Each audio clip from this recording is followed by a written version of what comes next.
السلام عليكم، ازيكم يا حبايبي؟ عاملين ايه يا ولاد؟ يا رب تكونوا بخير. ربنا يسعد ايامكم ويريح قلوبكم ويكبر بخاطركم كلكم يا رب. بصوا النهارده بقى فيديو النهارده مختلف عن اي فيديو. اولا لكم خبر عندي حلو قوي قوي ان شاء الله يفرحكم كلكم، والحمد لله والشكر لله وهذا من فضل الله عليا. كل اللي بيدخل عندي ناس قلوبها طيبه بتحب الخير لبعضها، فربنا اكرمني كده وجالي خبر كده فرح قلبي، فقلت بقى اشارك اخواتي وحبايبي كده واقول لهم على الخبر الحلو ده، وعقبال عندكم كلكم يا رب. قبل ما اقول لكم على الخبر كده اقول لكم انا معايا ايه النهارده في الفيديو بتاعي. ان شاء الله فيديو النهارده يعجبكم قوي، اتمنى تسمعوا له للاخر كلكم هتستفادوا منه ان شاء الله. معايا بعض الافكار المنزليه كده اللي هتعجبكم قوي، والله ما بشوفها عند حد، هي حاجات كده بعملها في بيتي وبتعجبني، فبرجع تاني اسجل منها مقاطع وانزلها لكم يا حبايبي. فان شاء الله تستفادوا من الفيديو ان شاء الله باي فكره. اتمنى تسمعوا الفيديو للاخر كده، وما تنسوش اختكم في اللايك يا حبايبي. اول فكره يا حلوين يا مسكرين ايه بقى؟ اما يكون عندك حلويات عاملاها بكميات كبيره، كنافه، العزيزيه، اي حاجه، اعملي وانت قلبك جامد وما تخافيش مش هتبوظ. هتحطها في التلاجة، هتحطها في الفريزر وهتطلعيها، هتحط شويه شربات على معلقه سمنه بلدي وتحطها في الطاسه وتهدي النار عليها، واقسم بالله العظيم ربنا حاسبني على كل كلمه بقولها لكم، بيبقى طعمها احلى ما تكوني لسه عاملاها طاسه. وجربوا الحركه دي. انا عن نفسي كنت عامله العزيزيه، وان شاء الله انزل لكم طريقه العزيزيه بتاعتي. بصي والله احلى من الجاهزه بكتير قوي. هنزل لكم الطريقه تعجبكم جدا جدا ان شاء الله. طبعا تاني فكره يا حلوين يا مسكرين ايه بقى؟ لما تكون انت جايبه طقم حلل كده، تيفال او سيراميك او اي حاجه، قبل ما تحطها على النار امسكي كده منديل او حطه قطنيه وادهناها زيت ومشيها في قلب الحله قبل ما تستعمليها. دي بتفرق قوي معاكي، بتخليهاش تنقر معاكي. بس انا ما اكذبش عليكم، الطعم ده نقر معايا رغم ان انا عملت الحركه دي فيه، لانه هو كان رخيص اصلا. في اي طعم اقل من 3 4000 جنيه ما تدخليش شقتك، لانك هتخسري فلوسك على الفاضي. فانصحكم ما تدخلوش الاطقم اللي هي رخيصه دي، كان حوالي ب 850 جنيه. عيالي كان جايبوه لي في عيد الام السنه اللي فاتت وباظ خالص يعني. وعلى فكره موضوع الدهان ده كنت واخداه من واحده حبيبتي كده، يعني مش فكرتي يعني. إيه طبعا ديت بقت الفكره اللي يعني ايه ما بتجيش على بال حد خالص. لو انت بقى انخدعت كده وجبت شفاطات من اللي انت شفتها في الاول ديت وعايزه تغسليها وتنضفيها، مهما تغسلي فيها برضو بيفضل فيها رواسب بسيطه كده. طبعا اللي جاب الشفاطات ديت هو اللي عارف الكلام اللي انا بقوله، واللي ما جابهاش انصحكم ما تدخلوهاش شقتكم لانها مقرفه جدا. طبعا عايزه انضفها، هنضفها بايه؟ مش لاقي اي حاجه خالص رفيعه كده تدخل فيها تنضفها وتجيب الرواسب اللي فيها، رغم ان انا بعملها بالميه السخنه. طبعا الميه الدافيه لان السخنه جامد بتسيحها. هي عظم كده عامله زي هي بلاستيك بس بلاستيك جامد.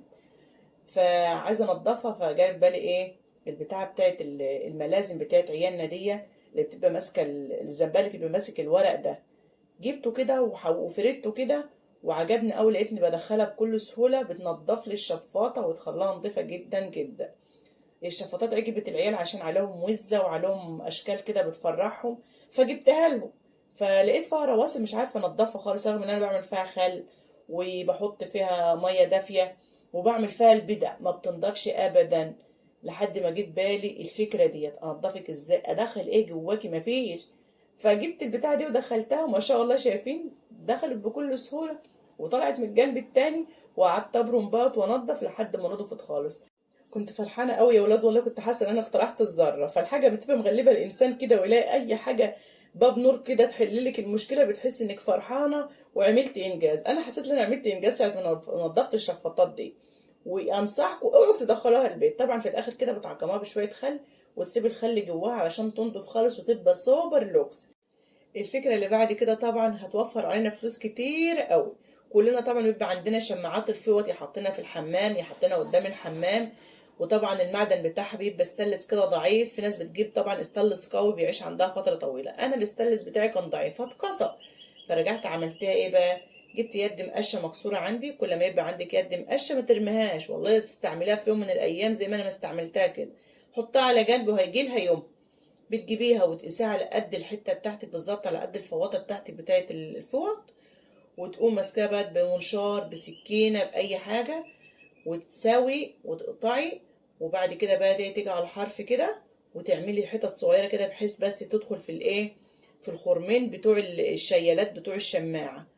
وطبعا عايزه تديها لون حلو كده. اذا كان عندك دهان تهنيها، ما كانش عندك دهان وعندك اللزق ده اللي انتوا عارفينه كلكم طبعا، انا كنت جايباه وكان ضعيف جدا ومش نظيف. لما تجيبي حاجه زي ديت هاتها نظيفه، ادفعي فيها الفلوس وانت بنت الزهقانه ديت اللي بيقول لها سلام عليكم بتتقشر. بس بصراحه على الفوطه محطوطه 10/10. طول ما انت بعد عنها الميه عايشه معاكي. طبعا كنت لفاها على الخشب كام لفه كده عشان برضو ايه ما تقشرش وتبقى سميكه كده وحلوه. والحته اللي فضلت كده قمت قاطعه لها كمان حته ومدرياها ومظبطاها، وما شاء الله عملتها مره وحبيبه بنت الشعبطت فيها كسرتها، لان الخشب بتاع المقشات ده بيبقى ضعيف جدا. ورجعت تاني عملتها. طبعا بتفك كده بالمفك اللي هم الحمالات دول، وبعد كده بتدخلي بقى الحتتين اللي انت قطعهم طبعا وخليهم رفيعين خالص، وتقوم حاطه وربط المسمار بتاعك. ولا تحتاجي استلس ولا تحتاجي حد يجي يعمل لك ولا حاجه خالص. وفرتي فلوس كتير او بكل سهوله، ومفيش اي تكلفه خالص عليك. وما شاء الله تحط عليها فوطتك، وما شاء الله كانت ماشيه مع شكل لون الحمام. اللي يشوفها يقول ده ايه، جاي طعم كده مع بالحمام. ايه رايكم في الفكره ديت؟ اذا كنت وصلت معايا لحد الحته ديت لسه ما حطيتوش اللايك، حطوا اللايك يا حبايبي. الفكره اللي بعد كده طبعا اكيد ستات بيوت زي حالاتي كده عندهم طقم ايه توزيع. فطقم التوزيع الحمالات بتاعته من فوق كده بتتكسر. دي كان طقم التوزيع بتاع فرحي والحمالات اتكسرت. ارميه؟ لا طبعا. انا قمت ماسكاه دهناه كده، كان عندي شويه دهان، وحط عليه حته زرعيه كده من فوق، اي حاجه خضراء اي وردايه، وحاطه فيها مناديل المطبخ. احسن ما تروحي تجيبي شيلت مناديل المطبخ 50-60 جنيه، دي احسن يعني. ولو ما فيش خالص حطي مناديل المطبخ جنبك وقطعي منها عادي خالص، مش لازم شياله يعني. بتمشي والله، مشي حياتك باقل تكلفه على قد ما تقدر. الست الشاطره بتمشي بيتها باي حاجه. بس دي كانت عندي يعني فما اشتريتهاش. لولا كده ما كنتش هشتري برضو يعني. خليكم في المفيد.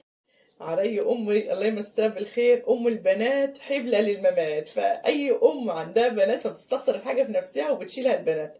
فدلوقتي يا حبايبي الفكره اللي بعد كده ايه، اما يكون عندك اي حاجه مكسوره هاتي امير نظيف، امير مستورد مش اي امير، ويحطي بس نقطتين كده ولا 3. دي كان طبعا مضرب بيض كده وانكسر منه وطلع اليد طلعت مني، فحطيت نقطتين 3، فما شاء الله بقى حديد تحس ان هو لسه جاي ما طلعش من بعضه خالص.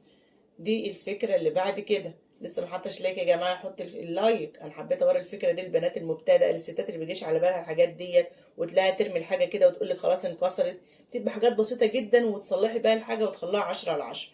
الفكره اللي بعد كده بقى، انا كنت جايبه سردين والفريزر فيه حاجات كتيره، وما عنديش مكان احطه في الفريزر، ومش عايزه اتلجه وعايزه اعمله طازه، ولسه قدامي يومين على ما اعمله. اعمل ايه؟